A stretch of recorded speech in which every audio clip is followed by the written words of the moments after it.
습니다. 시작. 내가 아직 너희와 함께 있어서 이 말을 너희에게 하였거니와 보혜사 곧 아버지께서 내 이름으로 보내실 성령 곧 그에게 모든 것을 가르치고 내가 너희에게 말한 모든 것을 생각나게 하리라. 아멘. 요한복음 13번째 시간 생명 안에서의 삶이라는 주제를 가지고 본문을 좀 살피겠습니다. 여러분, 빈틈이 없을 만큼 견고하고 확실한 집을 보신 적이 있으십니까? 제가 오래전에 들었던 바로는, 또 보았던 기사로는 빌 게이츠가 사는 저택이 도둑이 들어올 수 없을 만큼 빈틈이 없다라고 보았습니다. IT 분야의 전문가이기 때문에 그는 집 여러 곳에 보안 관련 시스템들을 구축해 놓았다고 합니다. 또한 하드웨어적으로도 도둑이 접근할 수 없도록 여러 가지 보안 설비들과 장비들을 설치해 놓았다고 합니다. 나아가서 천재지변의 위기 상황 속에서도 미리 대처하고 신속하게 회복할 수 있도록 여러 가지 준비를 해 놓았다고 합니다. 이처럼 철저한 준비가 된 집이나 또 물건이나 사람이나 하는 것에 대하여 우리는 빈틈이 없다라고 말하는 것입니다. 그러나 지금 제가 말씀드리는 실예는 모두가 하나같이 땅에 속한 것들입니다. 성경은 이것을 썩어질 것들 또는 없어질 것들, 사라질 것들, 유한한 것들이라고 말합니다. 여러분, 적어도 성경에서 인정을 받기 원한다면 이 땅에 있으나 또는 이 땅에 속하나 사라지지 않는 것, 썩어지지 않는 것, 없어지지 않는 것이어야만 합니다. 간단히 말해서 영원하면서도 매우 견고한 것들이어야 합니다. 서두에 이런 말씀을 드리는 이유는 지금 예수님의 약속이 또는 주님의 말씀이 얼마나 견고한지를 우리가 한번 생각해 보자는 겁니다. 전혀 빈틈을 찾아볼 수가 없습니다.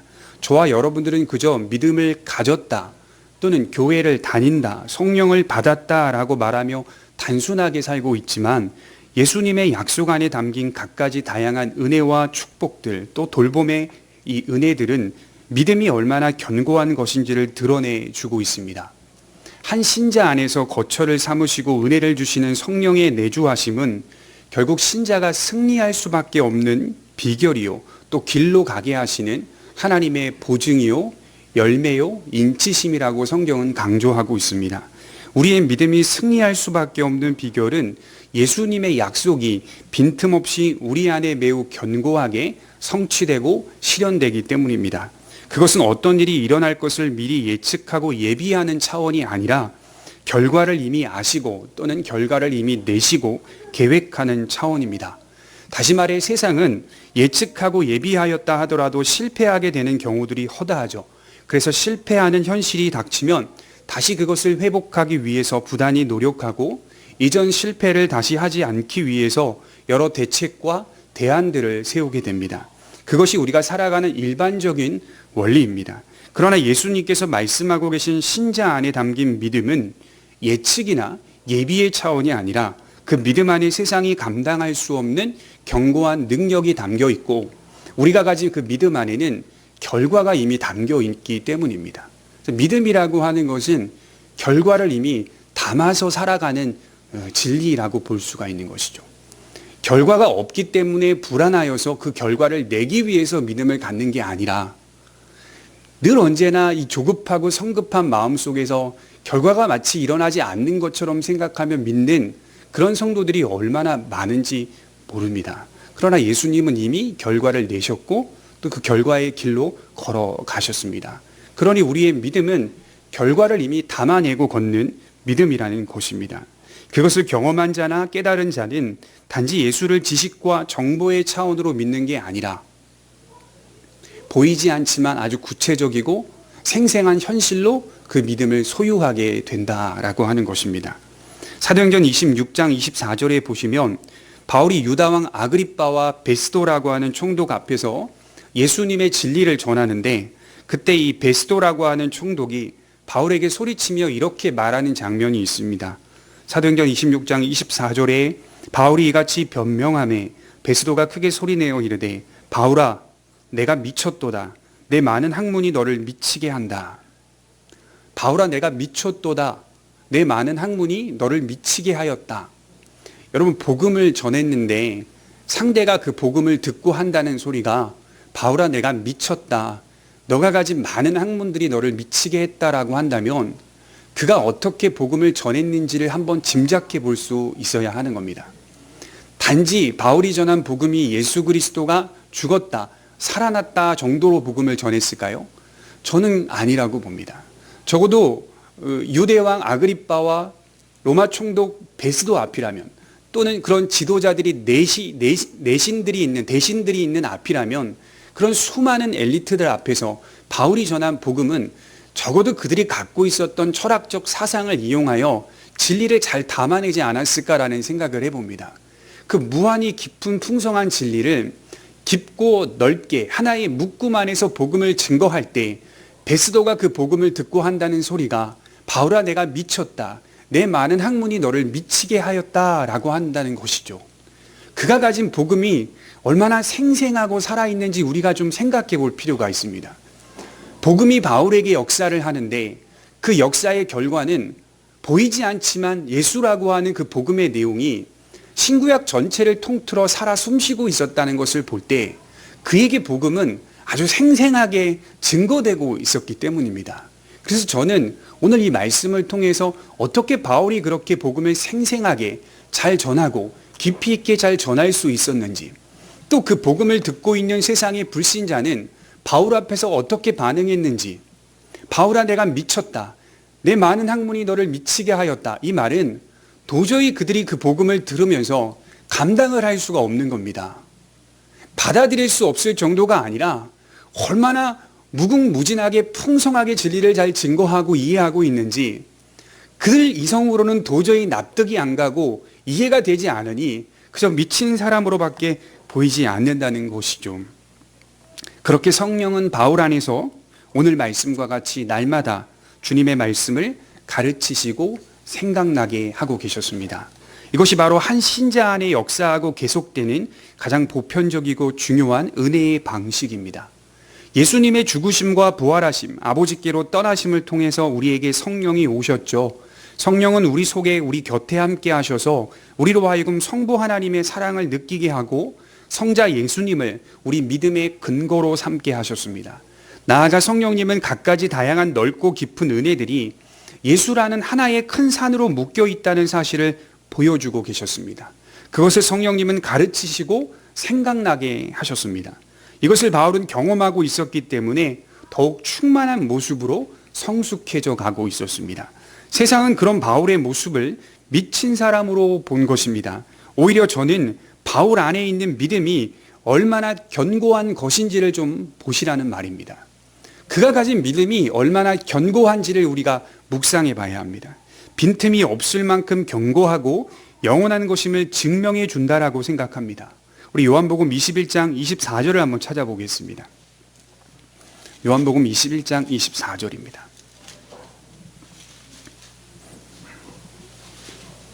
요한복음의 마지막 부분인데요.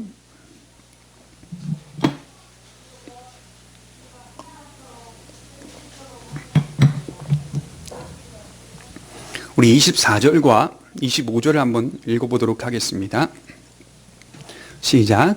이 일들을 증언하고 이 일들을 기록한 제자가 이 사람이라. 우리는 그의 증언이 참된 줄을 아노라. 예수께서 행하신 일이 이 외에도 많으니 만일 낱낱이 기록된다면 이 세상이라도 이 기록된 책을 두기에 부족할 줄을 아노라.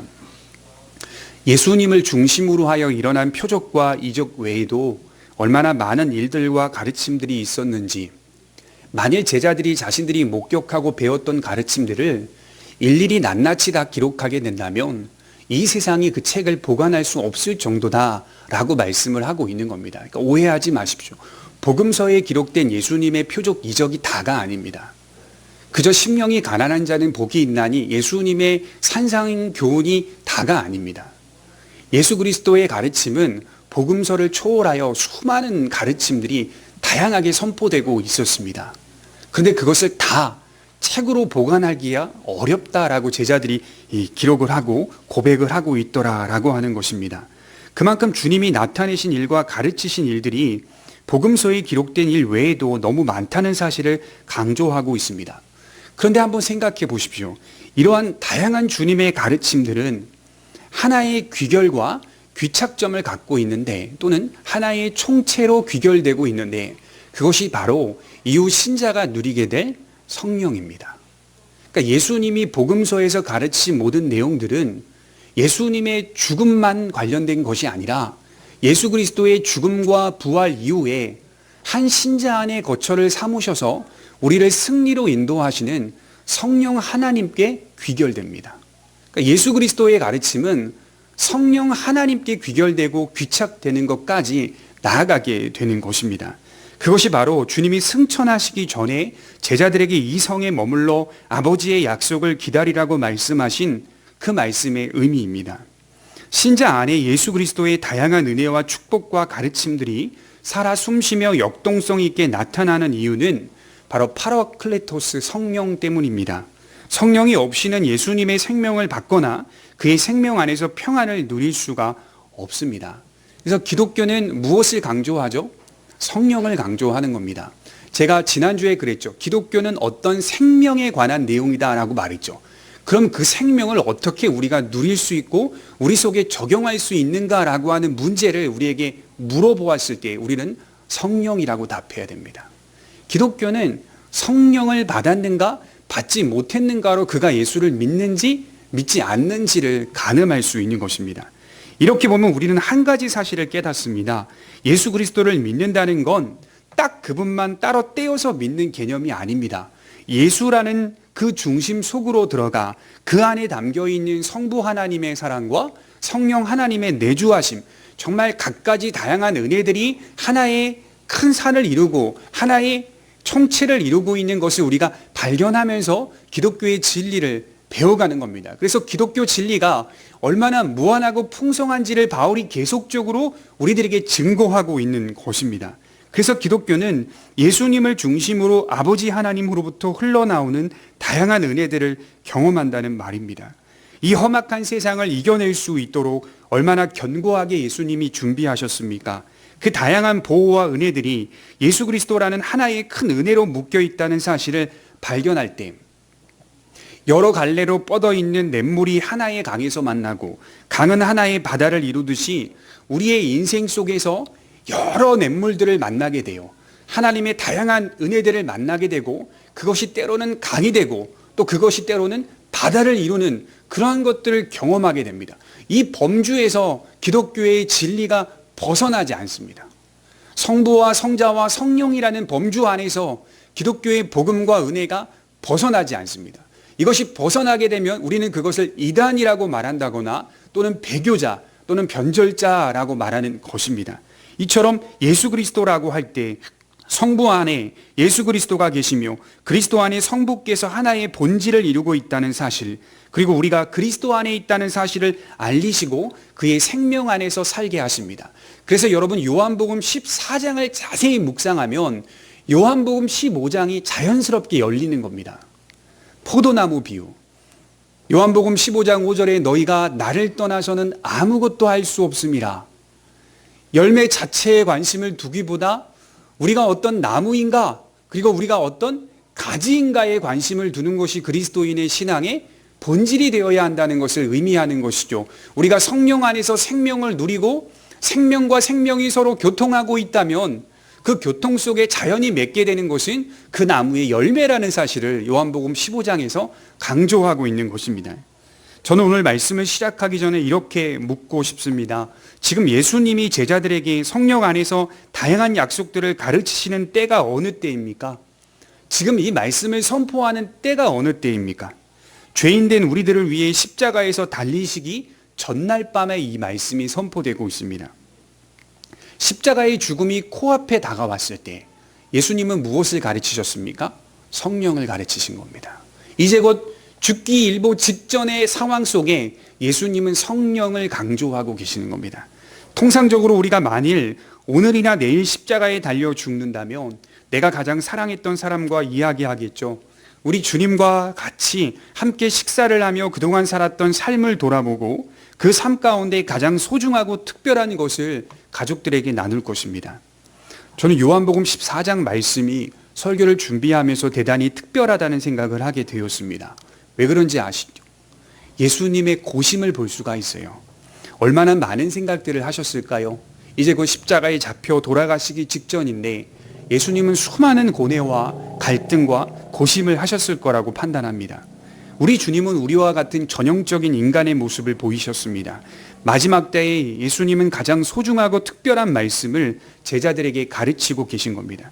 그것은 우리가 이 세상에서 가장 소중하게 붙잡아야 할 진리, 심각한 위기의 순간에 정말 큰 고심을 하며 가르치신 말씀이 바로 너희에게 성령이 있다라고 하는 겁니다. 그리고 성령 하나님 안에 담긴 여러 약속들을 드러내셨습니다. 그렇기 때문에 우리는 지금도 앞으로도 성령님의 함께 하심을 가장 소중하고 중요하게 여겨야 합니다. 그분이 내 곁에 있다는 것, 그분이 내 안에 계신다는 사실을 진심으로 믿을 때 우리는 은혜 안에서 평안하며 조심스럽게 살아가게 됩니다. 그리고 그를 사랑하며 그에게 사랑을 받으며 내 안에 나타내시는 예수님을 목격하게 될 것입니다. 우리 25절입니다. 14장 25절입니다.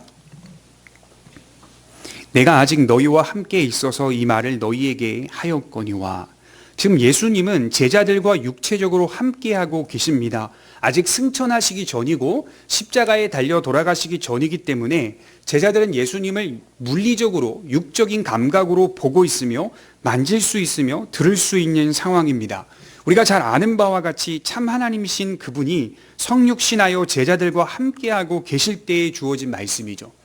예수님은 함께 길을 걷기도 하셨고 말을 주고받기도 하셨고 제자들과 침식을 함께 하셨습니다. 가장 친밀하고도 직접적인 방식으로 교통하시고 함께 하신 사건이 바로 성육신입니다. 사도 요한이 또는 여러 사도들이 이 사실을 많이 강조하는 이유는 이것이 매우 신뢰할 만한 사건이기 때문입니다. 그들이 예수님을 본 것은 환상이나 꿈이 아니라 실제적으로 경험한 일이요 목격한 일이라는 말입니다. 그들 곁에서 주님은 늘 함께 하셨습니다. 그런데요, 오늘 말씀을 자세히 보면 알 수 있듯이 예수님은 지금 함께 하시는 방식의 변화가 일어날 것을 말씀하고 계십니다. 이제는 육적인 감각으로 보고 들으며 만질 수 있는 그 방식이 아니라 육적인 감각으로는 그를 더 이상 볼 수 없고 오히려 영적인 감각으로 그분을 보고 그분과 함께 할 것을 말씀하고 계십니다. 성령 하나님께서 우리 곁에 우리 안에 머물러 계심으로 예수님을 본다는 말이 되겠죠. 그래서 21절 말씀해 보시면 나의 계명을 지키는 자라야 나를 사랑하는 자니 나를 사랑하는 자는 내 아버지께 사랑을 받을 것이요 나도 그를 사랑하여 그에게 나를 나타내리라. 성령이 한 신자 안에 머물러 계시고 신자는 그를 사랑하며 사랑받으며 삽니다. 적극적인 의미로는 그를 사랑하기 때문에 그의 계명에 순종하는 형식과 틀 속에 갇히게 됩니다.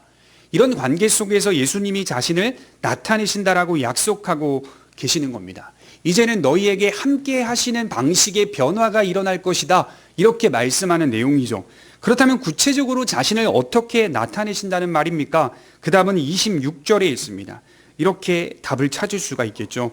보혜사 곧 아버지께서 내 이름으로 보내실 성령, 그가 너희에게 모든 것을 가르치고 내가 너희에게 말한 모든 것을 생각나게 하리라. 성령을 보내시고 그분이 너희에게 모든 것을 가르치고 내가 너희에게 말한 모든 것을 생각나게 하는 방식으로 자신을 나타내시겠다. 그러니까 오늘은 가르치다라는 동사와 생각나게 하다라고 하는 동사에 주목해 볼 필요가 있습니다. 우리가 예수님을 어떻게 매일 우리의 삶 가운데 만나게 되는지 아십니까? 성령을 통하여 가르침을 받는 것과 성령을 통하여 생각나는 것으로 그 방식으로 예수님이 나와 함께 하시는 것을 경험하게 된다는 말입니다. 그렇게 주님은 이 방식으로 우리와 늘 함께 하시겠다고 말씀합니다. 굉장히 중요한 말씀이죠. 스코틀랜드의 개혁주의 신학자 싱클레어 퍼거슨은 이 성령이라는 책에서 이 말씀을 이렇게 해석했어요. 성령이라는 책에서 성경을 가르치시고 생각나게 하시는 것, 이렇게 정의했습니다. 성령께서 우리에게 하나님의 모든 말씀을 가르치고 그 모든 말씀을 생각나게 하신다고 정의했습니다. 그런데 그저 성경을 가르치는 의미가 아닙니다. 많은 사람들이 이 말씀을 그저 성경을 알게 하신다라는 정도인데요, 그게 아니라 이 모든 말씀을 구속사적인 의미로서 신자 안에 이해시킨다라고 말씀을 하는 겁니다. 여러분, 통상적으로 우리가 가르침이라고 할 때 어떤 강의를 듣는 수준에서 머물러 있는 게 아닙니다. 바르게 가르침과 동시에 바르게 이해시키는 것까지 가야 합니다. 그래서 진짜 선생은, 정말 훌륭한 실력 있는 선생은, 좋은 가르침을 증거하는 선생은 가르치는 곳으로 머물러 있지 않고 듣고 있는 학생들에게 자기의 가르침을 이해시키는 선생입니다.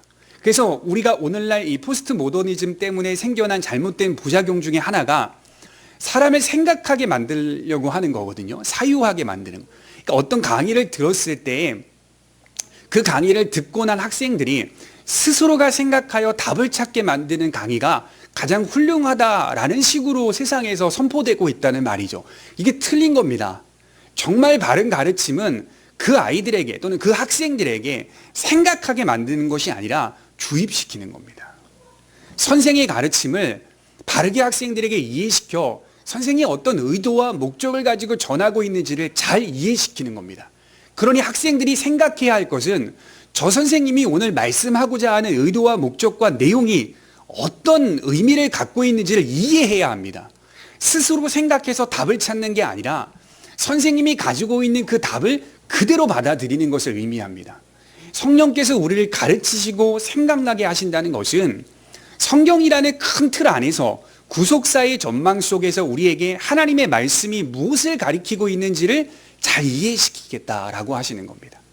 스스로가 생각하여 성경을 아무렇게나 답을 찾아 신앙생활 하라는 게 아니라 성령이 하시는 것은 구속사의 전망 속에서 예수 그리스도라고 하는 중심 가운데 성부 하나님의 사랑에 깊이 뿌리를 두는 신앙이 되게 하시고 우리의 신앙의 근거가 예수 그리스도라는 사실을 날마다 발견하게 하시고 우리가 왜 그럴 수밖에 없는지를 성령의 내주하심을 통하여 경험하게 하시는, 이것이 바로 성령께서 우리를 가르치시고 또 생각나게 하시는 의미다라고 말하는 것이죠. 그래서 우리 종교개혁자들이 많이 정리한 내용들 중에서요, 우리 들어본 거 있겠죠. 예를 들어 타이폴로지라고 하는 신학, 모형론이라고 들어보셨죠. 타이폴로지. 모세에게서도 예수님의 그림자를 볼 수가 있고 요셉에게서도 예수님의 그림자를 볼 수가 있죠. 또는 심벌이라고 하죠. 예표 또는 상징, 이런 표현들이 있죠. 이런 거 다 성경의 전문가인 종교개혁자들이 잘 정리해 놓은 겁니다. 성령께서 어떻게 한 신자 안에 성경을 가르치고 또 그 성경을 생각나게 하시는지를 바르게 길을 잘 체계적으로 잡아준 겁니다. 성령이 이렇게 우리로 하여금 예수 그리스도께 또 성령께 다가갈 수 있도록 우리를 가르치고 생각나게 하신다는 것입니다. 우리 요한복음 16장 13절을 한번 찾아보겠습니다. 요한복음 16장 13절입니다.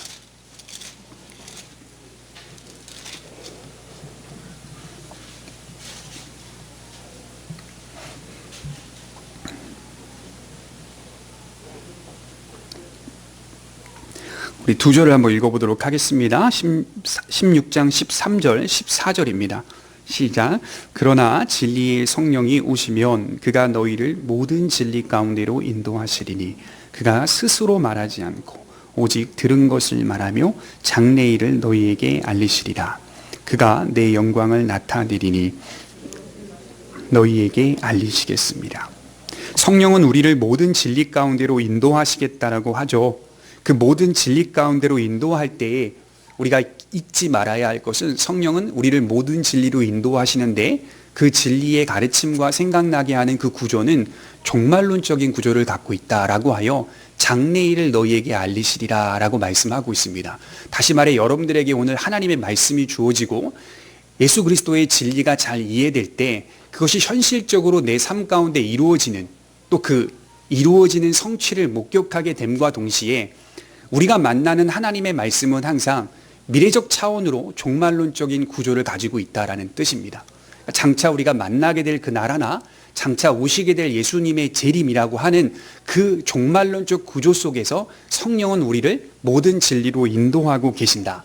핵심은 성령이 스스로 말한다거나 자의적으로 독단적으로 말하지 않는다는 말입니다. 성령은 예수님이 보내신 영이라고 성경이 기록하고 있듯이 예수님의 말씀, 들은 것을 가지고 말하겠다라고 말씀을 하는 겁니다. 그러니까 성부와 성자와 성령의 연결성은 그들 스스로가 독단적으로 또 그분들 스스로가 자의적으로 말씀하시는 게 아니라는 겁니다. 성부와 성자와 성령이라고 하는 하나의 본질 속에서 하나의 진리가 어떻게 역사 가운데 구속사의 전망 속에서 잘 연결되고 있는지를 우리에게 바르게 이해시키겠다라고 말씀을 하는 것입니다. 스스로 말하지 않고 주님께 들은 것을 말하며 장래일을 알리시겠다고 하고 계십니다. 예수님이 세상을 떠나시게 되면 성령이 우리 안에 주어지는데 그분은 주님과 주님이 하신 말씀들을 가르치실 것입니다.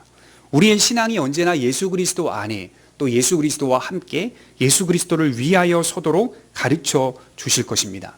근데 여러분 여기서 멈춰 있으면 안 돼요. 조금 더 적극적인 의미를 제가 말씀드릴게요.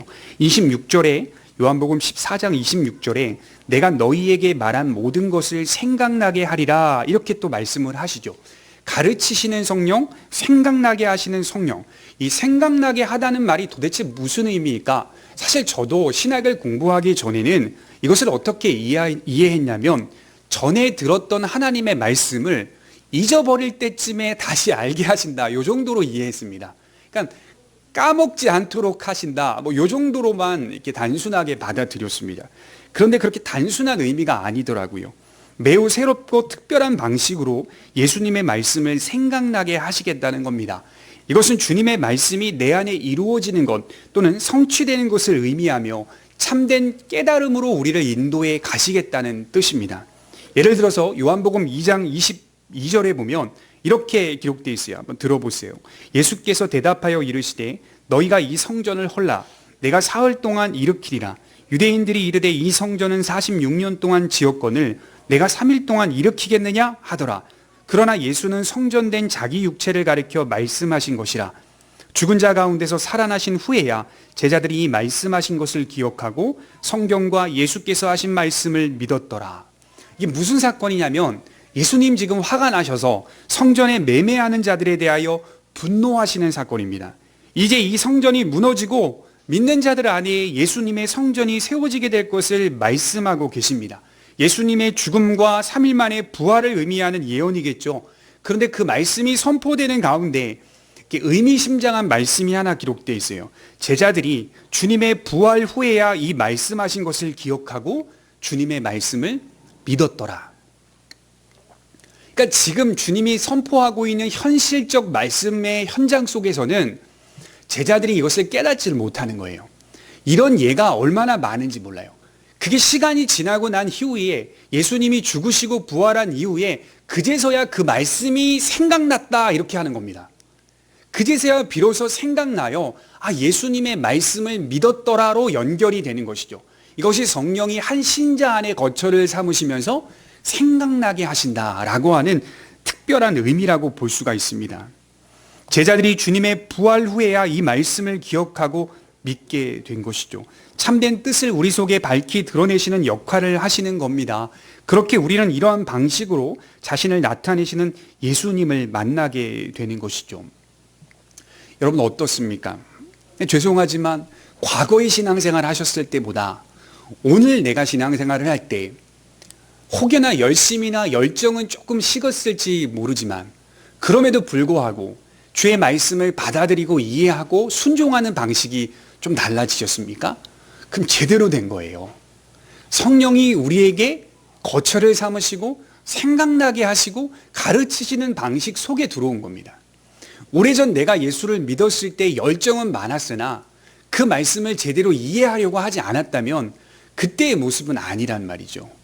지금 내가 조금 열정은 식었고 열심은 식었지만 그럼에도 불구하고 주의 말씀을 바르게 내 속에 받아들이고 적용할 수 있으면서 살아가고 있다면 이게 얼마나 큰 은혜입니까? 성령이 우리를 가르치시고 생각나게 하신다는 것은 쉬운 말로는 성숙해 가게 만든다는 뜻입니다. 이 성숙은 하나님의 말씀을 올바로 이해하는 근거 안에서 이루어지는 일입니다. 말씀을 제껴놓고 성숙하지 않아요. 말씀 안에서 내 안에 이루어짐을 통하여 내가 성숙해 가는 거예요. 지혜도 어떻게 생긴다고요? 내가 지혜와 총명을 달라고 구하여 생기는 게 아니에요. 구해야 하지만 그 기도 속에는 지혜와 총명의 근거가 되고 있는 하나님의 말씀이 있어야 합니다. 그 말씀 속에 지혜와 총명이 나타나게 되는 것입니다. 세월 속에 내가 부족한 신앙의 모습들을 보였다면 지금 비로소 주의 말씀들이 하나씩 깨달아져 가고 하나님의 말씀에 어떻게 이해하고 순종해야 하는지를 알고 있다면 여러분들 정말 성숙해져 가고 있다는 소망입니다. 성령이 여러분들 안에 거하고 있다는 의미라고 볼 수가 있는 것입니다. 나의 믿음이 우리 인생 속에서 현실적으로 생생하게 경험되는 건 우리 인생 경험이 예수님의 말씀과 함께 이루어지기 때문입니다. 그리고 예수님의 말씀이 우리 인생 전체가 동의할 수 있을 정도로 확실하다는 사실을 우리에게 경험하게 하십니다. 생생하게 우리 눈앞에 현실로 다가오는 주님의 말씀을 나는 경험합니다. 저들은 경험하지 못하기 때문에 내가 가진 믿음이 매우 특별하고 내가 보는 눈이 매우 특별하다는 것입니다. 그래서 여러분, 내가 가진 믿음이 특별하기 때문에 내가 하나님을 사랑할 수밖에 없는 겁니다. 그렇게 특별한 은혜를 주신 것 때문에 사랑할 수밖에 없는 겁니다.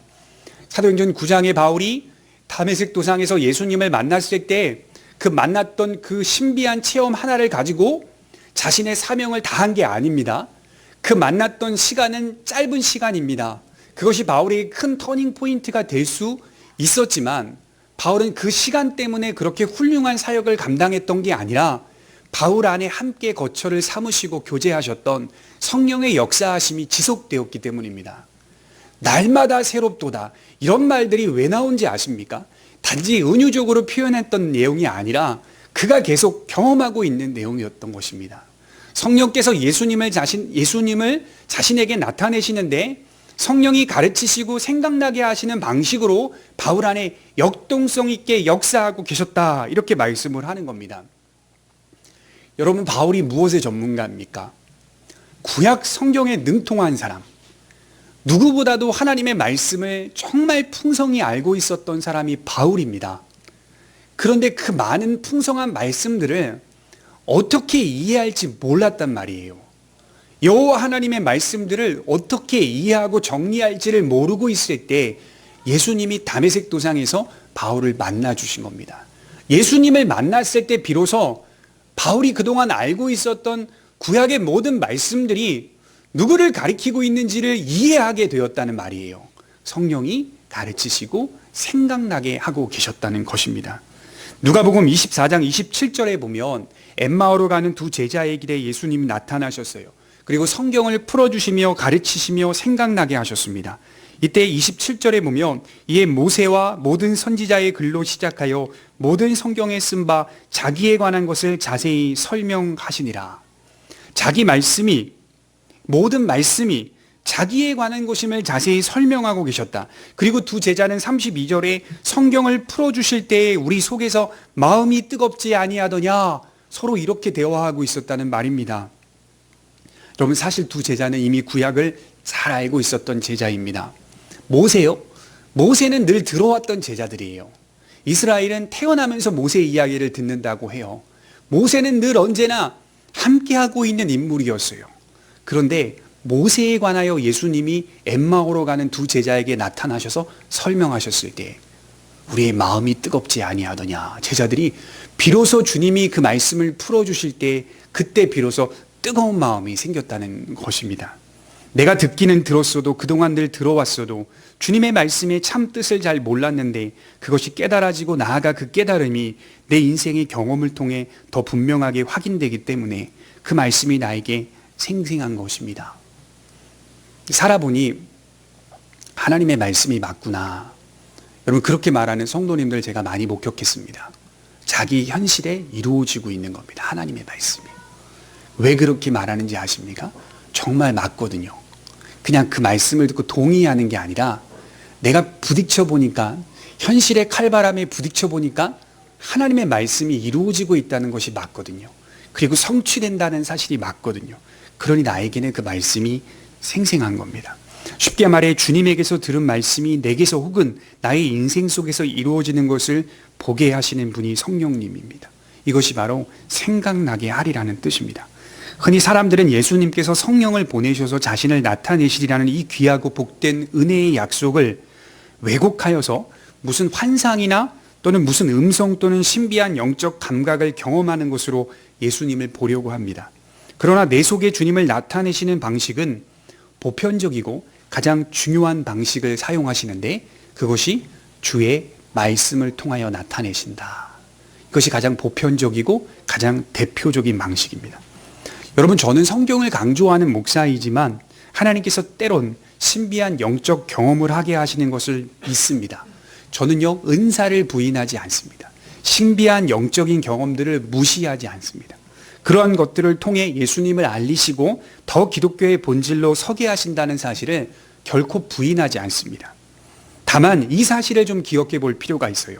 하나님께서 신비한 영적 경험으로 역사하셨던, 아주 직접적으로 하나님의 계시로 나타내셨던 사도들의 시대조차도 고린도 교회와 같이 신비한 영적 체험 때문에 어수선하고 어지러웠던 교회를 우리는 목격했습니다. 고린도 교회는 하나님의 놀라운 은혜와 계시의 은사들을 그리스도 안에서 이해하기보다 신령한 은사를 자랑거리로 삼았고 시기와 다툼이나 반목을 일삼았습니다. 나아가 우리가 읽는 골로새서 교회, 골로새 교회는 어떻습니까?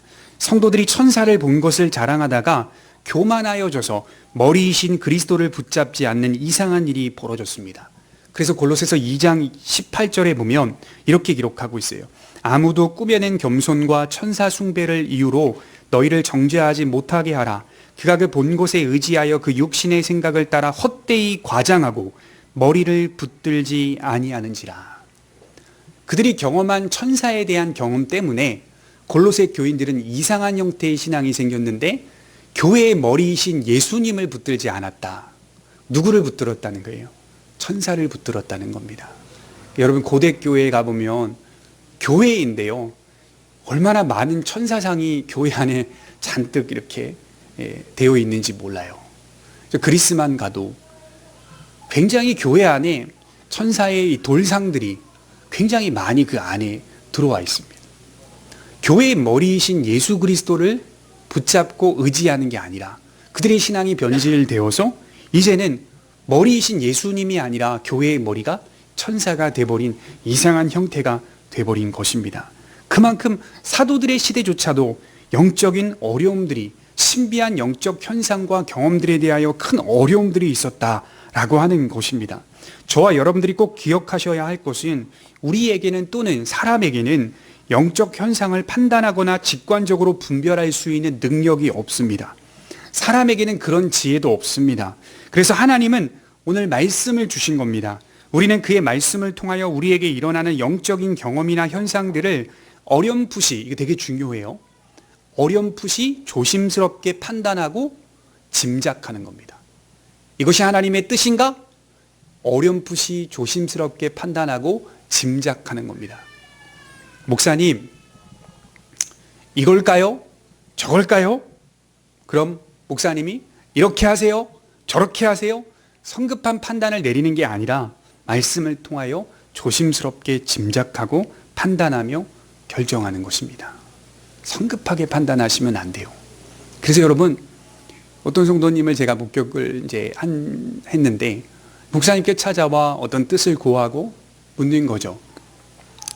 바로바로 대답을 하지 못하는 목회자를 경험하면서 신령한 영적인 은혜가 없다, 이렇게 판단을 하는 거죠. 성도님들이 자기가 어떤 경험했던 신비한 체험이 있다고 하면 그 체험의 해석이나 또 풀이를 좀 해달라고 찾아오는 경우들이 있고, 또 미래의 일들에 대한 또 해답을 내려달라고 하는 경우들이 있잖아요. 그것에 대하여 아주 성급하게 판단을 내리지 못하면 목사가 신령하지 못한다, 그죠? 그렇게 판단하고 이렇게 정의해버리는 성도님들을 제가 목격한 적이 있습니다. 그런데 진짜 실력 있는 목사님들은 성급하게 판단하지 않습니다. 성급하게 답을 내리고 또 이야기하지 않습니다. 성급하게 이것이 하나님의 뜻입니다 라고 말하지도 않습니다. 그렇죠? 그럼 어떻게 우리가 그걸 알 수 있습니까? 하나님의 말씀이 성령을 통하여서 내 인생에 이루어지고 성취되는 것이 쌓여가면서 내 영적 판단이 성숙해져 가는 겁니다. 오늘 내 영적 판단이 미흡할 수 있습니다. 그 말씀이 내 삶 가운데 경험되고 더 신뢰가 되고 또 주를 사랑하고 사랑받으며 주의 말씀에 순종하면서 그 일들이 차곡차곡 쌓여가면서 내 영적인 지혜와 판단이 늘어가는 겁니다. 그리고 그 영적 판단과 지혜를 가지고 그 해답을 찾아가는 겁니다. 목회자가 참고가 될 수는 있습니다. 하나님의 말씀에 깊이 들어가 있기 때문에. 물어볼 수도 있습니다. 그럴 수 있습니다. 그런데 목회자가 쉽게 판단을 내려주지 못하는 것 때문에 신령하지 못하다라고 말할 수는 없습니다. 그러니 진짜로 우리가 성령을 모신 성도들이라면 성령께서 하나님의 말씀을 통하여 우리를 인도하시고 생각나게 하실 것을 믿으셨으면 좋겠습니다. 어느 한 대상에 의존하기보다 성령이 우리를 이렇게 사랑하시고 또 우리를 이렇게 보호하시고 돌보신다는 사실을 깨달을 때, 또 그리고 성령께서 우리의 그 말씀을 내 삶 가운데 이루시고 또 성취하게 하시는 것을 목격하면서 내 인격이 차곡차곡 쌓여갈 때 비로소 영적인 판단과 지혜도 늘어나고 또 내 성숙함도 늘어나게 된다라고 하는 것입니다. 요한일서 4장 1절에 보면 사랑하는 자들아 영을 다 믿지 말고 오직 영들이 하나님께 속하였나 분별하라. 많은 거짓 선지자가 세상에 나왔습니다. 여러분, 왜 우리가 함부로 쉽게 성급하게 판단을 내리지 못하는지 아십니까? 어떤 신령한 신비한 영적 체험을 했다 하더라도 그것이 하나님께로부터 왔다라고 쉽게 말하지 못하는 이유가 왜 그런지 아십니까? 사도 요한이 말하고 있듯이 사랑하는 자들아 영들을 다 믿지 말고 오직 영들을 하나님께 속하였나 분별하라. 다른 영들을 받을 수 있기 때문입니다. 내가 지금 하나님으로부터 받은 그 은혜의 체험들이 혹여나 다른 영들을 받은 것일 수도 있다라고 하는 것입니다. 언제든지 우리는 미혹을 받을 수 있고 유혹을 받을 수 있는 연약한 존재들이라는 사실을 깨닫게 되는 겁니다. 그래서 사도 요한이 시험하라 라는 단어를 쓰는 겁니다. 시험하라. 여러분, 그럼 어떻게 시험할 수 있습니까? 하나님의 말씀의 빛 아래에서 시험하라는 겁니다. 내가 체험한 영적인 체험들이 하나님의 말씀 아래에서 시험하셔야 됩니다. 바르게 내가 체험한 것인지 또 그 체험을 통하여 바르게 나아가고 있는 것인지 말씀의 빛 아래에서 시험하라. 신학자들은 이것을 일루미네이션, 성령의 조명하심이라고 표현하였습니다. 조명. 성령께서 하나님의 말씀을 통하여 내가 체험한 것들을 조명하게 하신다. 그래서 시험하여 날마다 나의 신앙적 체험들이 말씀 앞에 일치가 되도록 세워져 가야 하는 것입니다. 그래서 쉽게 성급하게 이것이 하나님으로부터 주어진 신비한 체험이다라고 말할 수는 없다, 이렇게 말하는 것이죠. 그래서 우리는 언제나 늘 분별해야 합니다. 내가 말씀의 은혜가 깊어진다면 나의 판단도 점점 더 성숙해져 가고 나의 분별도 지혜로워질 것입니다. 때론 성령께서 우리의 마음을 감격시키고 우리의 감정과 의지와 이성에 벅찬 감동을 주실 때가 있습니다. 실제로 그런 걸 느낄 때가 있습니다. 그러나 그럴 때에도 잊지 않아야 할 것은 여러분들이 받고 있는 그런 감동과 감격조차도 하나님의 말씀을 깨닫게 하시고 그 말씀이 내 안에 이루어지게 하시는 은혜로 말미암아 경험하게 하시는 겁니다. 이해가 되시죠? 그러니 여러분들이 때로는 하나님의 은혜 안에 벅찬 감격을 느낄 때에도 언제나 말씀 안에서 말씀의 은혜로 말미암아 느끼게 하시는 하나님의 체험이라는 겁니다. 말씀을 떠나서는 그것을 경험할 수 없어요. 제가 대학교 때 재미난 것을 많이 목격했는데, 목요일만 되면 이렇게 서울에 있는 용산의 서빙고에 있는 온누리교회에 찾아가서 이렇게 경배와 찬양 집회를 가세요. 혼자 가서 토요일만 되면 은혜를 받고 싶어서 영적인 갈급함이 있어서 갔습니다. 가면 거의 제 또래들, 대학생들이 잔뜩 모여서 수백 명들이 모여가지고 예배를 드리는 거예요. 한 7시에 시작해서 밤 한 11시 막 이때쯤 끝나요. 막 기도하고 찬송하고. 찬송이 엄청 뜨겁고요. 찬송이 엄청 좋아요. 근데 제가 거기서 항상 목격하는 건 한 2시간 정도 찬송을 하는데 그렇게 일어났다 앉았다 뛰고 찬송합니다. 이제 딱 목사님 나와서 설교하면 거의 자요. 절반 자요. 대학생들이. 땀 삐질삐질 흘리고 기도할 때도 소리치며 기도합니다. 딱 설교 시작하면 자요. 그럼 무엇 때문에 우리가 그 자리에 앉아 있는 거죠? 주객이 바뀌었죠. 찬송이 말씀이 돼버린 거예요. 찬송이. 그 좋은 여러 멜로디와 반주가 말씀이 되어버려. 그것 때문에 오는 거예요. 그것 때문에. 말씀이 한 1시간 정도 찬송보다 길지 않음에도 불구하고 하나님의 말씀이 무엇을 전하는지에 집중하지 못하고 자버려요. 그래서 처음부터 끝나는 시간까지 잤다가 설교가 끝나면 눈을 떠요. 또 때마침. 우리 잘 알죠? 지하철에서 졸다가도 내가 내릴 때쯤 눈을 떠요. 참 신비하잖아요. 눈을 뜨고 내려요. 그런 것처럼 설교가 끝날 때쯤 눈을 뜨고요. 그리고 또 한 2시간 찬송이 이어집니다. 또 일어나서 엄청 찬송을 해요. 뜨겁게 기도하고 침 튀어가면서. 이거 아니라는 거예요, 이거. 말씀을 떠나서는 어떠한 은혜도 주어지지 않습니다. 내가 겪고 있는 벅찬 감동과 감격도 하나님의 말씀이 내 안에 이루어지는 것을 경험함을 통해서 부수적으로 주어지는 것이다. 이렇게 말씀을 드리는 겁니다. 그래서 칼빈은 성령은 말씀과 같이 간다라고 하였습니다. 신학자들은 이것을 일루미네이션, 성령의 조명하심 때문이다라고 하였어요. 이 일이 가르치시고 생각나게 하신다는 말입니다. 바라기는 우리 성도님들이 우리 인생이 끝나는 시간까지 하나님의 말씀을 붙들고 사시길 바랍니다. 나아가 말씀이 내 속에 깊어지고 내 현실 가운데 이루어지는 것을 목격하는 성도들이 되시기를 바랍니다. 기도하겠습니다.